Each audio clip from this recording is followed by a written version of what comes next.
Pemirsa, kami kembali hadir bersama Indonesia Bicara, dan ini Pak, persoalan tadi yang telah dikemukakan oleh penanya, baik itu adalah pelaku maupun juga adalah salah satu BUMN itu Pelindo 3. Dilihat ternyata persoalannya adalah bukan persoalan di pemain juga ya ternyata, tetapi persoalannya ternyata di rakyat. Ini gimana kira-kira yang kita juga sekalian sebagai ini Pak ya, kita lihat solusi terbaik untuk ke depan bagaimana. Saya mulai dari Pak Muslim. Baik. Dari kampus melihatnya bagaimana Pak? Saya tanggapi dulu Pak Hussein ya tentang subsidi. Saya itu tidak sepaham itu bahwa untuk membangun pelabuhan itu kita harus subsidi. Malah sebetulnya kalau hidup kita ini BBM jauh mestinya jangan disubsidi Pak. Gitu. Jadi subsidi itu penyakit kita yang mestinya diobati sesegera mungkin gitu ya.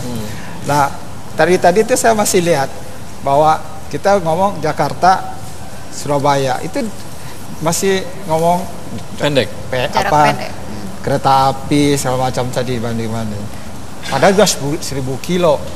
Nah, kenapa tidak pakai transportasi laut? Ya, jelas di sini bahwa pelabuhan kita dan juga perkapalan kita, angkutan laut kita ini belum efisien. Saya lihat sendiri data dari Kemenhub itu perusahaan nasional sudah mungkin 2 kali lipat ya Pak Wamenhub sekarang. Makin tumbuh kontribusi nasional, tapi harganya juga nggak makin murah. Nah, ini yang kenapa? Kalau saya lihat itu mandeknya itu yang seperti saya sampaikan tadi, karena tidak berimbang. Mestinya Pelindo 3 menurut saya, kalau menurut hemat saya ini, kalau kita tiru seperti Pelindo 2, datangkan investor, kembangkan, sehingga ekspor impor itu tidak 60%, 70% lewat Jakarta lagi. Saya nggak yakin bahwa semua industri itu terpusat Jakarta. Surabaya juga berkembang dengan baik, banyak pasti. Tapi nah dia berkembang mau ekspor lewat Jakarta. Seperti itu misalnya. Saya tidak tahu persis, mungkin Pak Senator lebih tahu itu. Kalau menurut saya. Dari Pak Senator, gimana Pak Senator melihatnya? Iya, kalau kita berbicara tentang bagaimana kita mereduksi ongkos logistik, maka menurut saya kita harus pilah-pilah kalau kita bicara logistik. Yang pertama adalah untuk komoditas pokok dan strategis, Pak. Di mana seperti tadi semen, yang harganya di Jawa cuma 60.000, di sana bisa ini. Itu tidak hanya kita membangun pelabuhan atau memperbaiki ongkos transport. Karena apa? Karena memang dari Surabaya ke sana harganya sangat mahal. Perlu adanya suatu rekayasa birokrasi kalau menurut saya. Tidak bisa kemudian dibiarkan begitu saja seperti komoditas sepatu dan sebagainya itu gitu. Jadi kalau sudah saya hitung Pak, jadi kalau kita sekarang 60.000 dengan kita nyumbang saja Pak, diatur sedemikian rupa gitu Pak ya, seperti BBM kan sudah 4.500 semuanya, dengan menyumbang 3.000, dinaikkan 3.000 saja begitu ya, maka di Irian Jaya pun akan harganya sama dengan 63.000. Ini semuanya kan sama Pak. Nah ini kan ada juga perlu adanya regulasi Pak ya di sini. Perlu ada campur tangan daripada pemerintah. Ini khusus untuk komoditas-komoditas yang pokok dan strategis gitu Pak. Pak Lino, tadi sehubungan dengan paling tidak bagaimana strateginya Pelindo 2 terhadap kondisi tidak fokus di satu tempat saja, tapi ada pemerataan nantinya. Itu mungkin saya beda pendapat ya. Jadi di mana-mana kalau kita mau didatangin kapal besar, itu harus ada load factor yang besar. Gak mungkin itu dipecah-pecah semua, ya jadi pemain kecil semua, transhipment di Singapura semua. Ya, jadi kalau mau jadi supaya kapal besar masuk Indonesia, itu harus ada load factor yang besar satu tempat. Jadi tidak mungkin untuk disamaratakan begitu? Nature-nya kayak gitu. Ya, kalau kita bikin pisah-pisah, ya semua transhipment di Singapura di mana-mana. Jadi ini masalah strategi. Ya, itu satu. Terus yang kedua, seperti sekarang, kenapa Surabaya Jakarta nggak tumbuh? Karena terus terang pelabuhan di Surabaya sama Jakarta nggak siap. Secara teoritis harusnya lebih murah. Karena angkutan laut itu 1/10 angkutan darat dalam ton per kilometernya. Nah, kan kita banyak apa-apa itu kan ada masalah prioritas. Jadi untuk saya seperti saya sekarang di Priok, gimana supaya kapasitasnya saya bangun dulu. Sekarang katakan saya bangun transhipment dari Surabaya, Semarang, panjang ke Priok. Priok nggak mampu, nggak ada kapasitas, nggak mampu. Tapi nanti kalau kali baru jadi, itu konsep itu bisa kita kembangin. Nah, sama kembangin pelabuhan itu nggak bisa hanya satu sisi. Seperti saya bikin Surabaya, Jakarta beres. Tapi kalau Surabayanya nggak beres, nggak jalan juga gitu. Saya bikin Jakarta beres, Belawan nggak beres, nggak jalan juga. Jadi itu harus ada satu titik. Makanya di konsep yang Pelindo Nusantara, itu yang running semua itu satu company yang dibuat sama-sama. Dan yang tadi Pelindo Nusantara ya, ini konsep yang dibuat karena apa? negeri ini di Jawa tuh ada 160 juta orang loh di Jawa nih. Iya.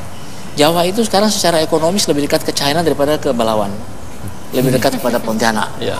Nah kalau ini dibiarin, masa mau jadi profesinya China? Nah makanya penduduk Nusantara itu didorong supaya apa? Orang itu berani investasi di luar karena nanti freight-nya bisa lebih murah. Tadi Mas Bambang udah nunjukin gimana freight-nya tekan. Kemudian regularity-nya ada. Ya sehingga orang bisa investasi di luar Jawa, jual ke Jawa gitu. Iya. Orang di Medan bisa bisnis sama orang di Sulawesi. Iya. Itu konsep besar dari penduduk Nusantara. Oke, jadi Pak Bambang ini kan ada persoalan tadi bahwa ini akan jadi tetap sistematis selama subsidi terhadap transportasi darat diberikan baik itu kepada kereta api maupun kepada bus, sehingga yang seharusnya 1000 km itu adalah masuk ke laut, artinya ke transportasi laut, tetapi akhirnya tetap dipilih ke darat. Artinya memang kebijakan pemerintah tidak konsisten satu sisi, tetapi sisi lain juga ini ya berbeda gitu loh. Kemudian adalah tadi Pak Lino mengatakan bahwa tidak mungkin dia Pelindo 2 tidak melakukan pemerataan karena konsep ekonomi secara naturalnya pasti di mana ekonomi tinggi, artinya ekonominya banyak berputar, maka di situ akan difokuskan supaya kapal-kapal besar masuk. Nah, ini gimana cara dari pemerintah untuk dua ini? Karena ini sangat penting. Kan tadi ada ide mengenai private public policy ya. Ya, ini kan sebenarnya adalah sebuah terobosan supaya supaya biaya pemerintah berkurang gitu loh untuk biaya port ini. Ini bagaimana? Ya, ada 3 hal nih. Ya. Yang pertama tentu kita harus berpikir secara konseptual dan itu harus multimoda. Ya. Nggak bisa kita cuma bicara, oke, laut harus menjadi yang paling penting, padahal nanti distribusinya lewat darat gitu ya. Semuanya harus terintegrasi dan saya kira semua yang berlayar akan berlabuh, semua yang terbang akan mendarat gitu ya. Jadi darat itu memang jadi satu kunci dari intermoda ini. Jadi yang didesain semua adalah satu sistem transportasi, satu sistem logistik yang menyeluruh, harus itu ya. Nah, ada bagian-bagian yang dimana ada kompetisi di antara moda, it's fine. Tapi Bapak akui ya. juga bahwa pemerintah memang tidak begitu konsen Pak ya untuk masalah transportasi laut. Kita coba sekarang untuk Coba sekarang ya, tapi selama ini memang tidak gitu ya. Nah, Atau mungkin ada ketakutan tersendiri dari pemerintah. Kita nih. ingin melihat ya, sebetulnya kalau kita buka peta Indonesia itu di tengah itu ada red slating-nya gitu. Oke. Coba lihat tuh laut semua kan, harusnya ada red slating dan itulah pendulum sebetulnya. Jadi sebentar selama ini tidak pernah dibuka itu resleting Sebetulnya itu. ada, cuman mungkin kurang terpadu dan juga kita kurang memiliki satu target-target yang lebih Apa yang ditakuti oleh definite. pemerintah? Yang sekarang? Iya. Nggak ada sebetulnya. Kita Kalau sekarang yang sedang membangun ini. Jangan-jangan ada pemodal besar Pak yang membuat sehingga pemerintah tidak mau fokus kepada angkatan laut gitu. Saya kira nggak ada. Nggak ada. Yang namanya angkutan laut tuh banyak raja kapal deh kita. Oke. Itu pengaruh sejarah ada Pak? Maksudnya pada zaman Orde Baru dulu kan memang konsepnya Pak Harto kan memang sangat darat sekali gitu. Karena memang dia berasal dari militer darat juga sehingga membuat konsep pembangunan juga ke sana. Ini kan mau nggak mau ke sana juga. Apakah perlu seorang presiden yang berasal dari orang kelautan gitu loh? Sehingga itu mengubah ini gimana? Saya kira kekuatan dari rakyat tuh jauh lebih kuat ya kalau kita semua justru bersatu padu melihat sekali lagi bahwa kita butuh satu perekat di Indonesia ini, konektivitas itu dalam hal saya kira kepulauan ini adalah transportasi laut, tapi juga tidak melupakan intermoda sebagai kerangka besarnya. Tapi gimana Pak Lino? Pak Lino silakan. Saya ingin komen ya. Ini kembali ya. Kalau kita lihat DPU, itu insinyurnya banyak, high qualified. Tapi kalau lihat di perhubungan, Waduh. Kenapa? Apa artinya nih? Ini artinya apa? Artinya apa? Artinya apa nih? ini ya saya buat teman-teman ITB banyak masuk di perhubungan. Karena itu kuncinya. Kalau nggak ada orang nggak bisa apa-apa. Mas Bambang nggak bisa apa-apa karena nggak ada orang. Mereka punya kekalahan besar di masalah orang. Saya masih komentar tentang pendulum, Pak. Silakan. Jadi kalau yang pendulum saya kira bagus karena konsep dari Pelindo ya. Jadi memang itu adalah yang menganut ship follow the trade. Tapi yang perlu kita pikirkan tadi katakan adalah bagaimana daerah pinggiran ini, Pak. Iya. Ya. Jadi ini bagus, tetapi pemerintah juga harus memikirkan bagaimana daerah yang saya katakan konsep pembangunannya adalah daerah depan dan daerah dalam. Yang dibangun Pak Lino adalah lebih daerah dalam, Pak. Daerah depan adalah daerah yang berkaitan dengan frontier ya kita ke ini. Nah ini gimana gitu ya? Misalkan saja dari Sumatera Barat, kemudian Jawa bagian selatan, ini kan termasuk daerah-daerah yang notabene kurang berkembang. Oke, Ya. Pak Lino, Dan ini silakan. harus menjadi perhatian daripada ini kalau lihat pemerintah. pertanyaan Mas Bambang tadi, Ya. itu ada loop besar. Ya. Sementara itu ada loop-loop kecil Ada di masing-masing sub-loop interchange. istilahnya. Jadi seperti ada loop yang West Coast Sumatera. Ya. Itu interchange-nya pusatnya di Jakarta. Ada loop yang North Papua, North Maluku sama North Sulawesi. Itu pusatnya di Sorong. Jadi ada loop-loop itu. Nah, sekarang loop-loop itu sekarang jadikan KPI keberhasilan masing-masing direksi. gimana loop itu bisa ditumbuhkan. Oke. Jadi sebenarnya udah ada. Tapi Pak, paling nggak ini kita membuktikan dorong bahwa kita itu memang betul-betul lupa sebagai negara Indonesia maritim gitu ya. Lupa atau tidak lupa, yang penting kita sekarang sedang berbuat. Gitu. Coba saya ke Pak Muslim. Pak Muslim, Anda sendiri melihat optimis begitu apa yang dilakukan oleh pemerintah pelan-pelan? Ya, kalau pemerintah mengatakan. Ya saya lihat tadi loopnya Palino tadi kan misalnya ke daerah Sumatera begitu ya.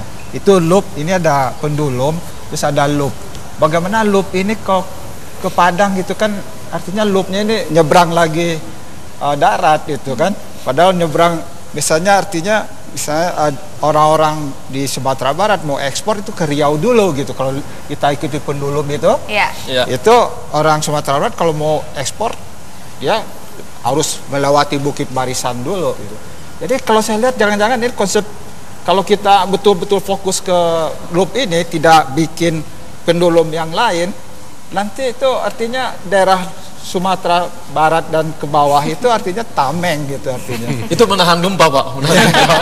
Jadi tameng untuk dikorbankan kita berlindung di balik Bukit Barisan. Tapi jangan begitu melihatnya. Kalau menurut saya loop ada pendulum luar tapi bukan prioritas.